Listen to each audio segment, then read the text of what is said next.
Visitors to the Indianapolis Zoo can enjoy daily educational shows at the fascinating Dolphin Pavilion. Shauna is a marine mammal trainer at the zoo.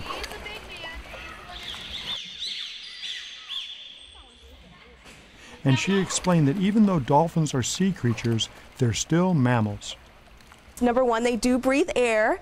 China here has a blowhole located at the top of her head. That's where they breathe from. That's where their nose is. Another characteristic that makes these guys mammals is they do give live birth. Therefore, they have belly buttons just like we do. Belly buttons on dolphins? Who knew? But did you also know that like other mammals, dolphins are born with hair? It's true.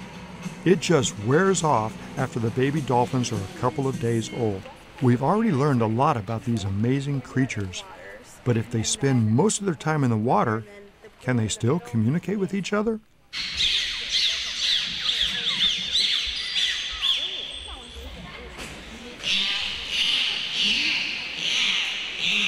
These guys can communicate underwater. They can use different clicks, squawks, and whistles to communicate. One way is with the signature whistle that they will communicate with, especially important with mothers and calves. It's pretty much saying their name, or like our fingerprint allows dolphins to identify each other. So it'd be like China swimming around saying, "I'm China, I'm China." They each have their own unique signature whistles. They can also make different clicks. For instance, clicks are very important with echolocation.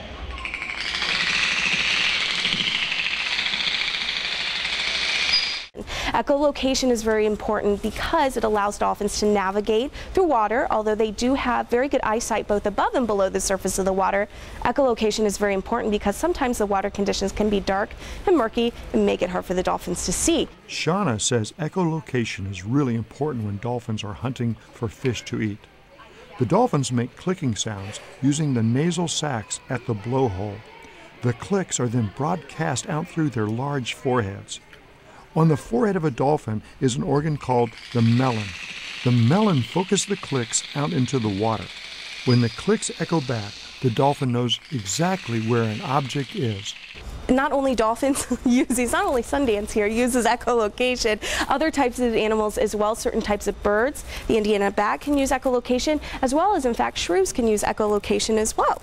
Shauna says echolocation works so well, dolphins can actually tell the difference between one kind of fish and another.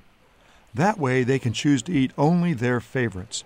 They can even send echolocation sounds through solid objects.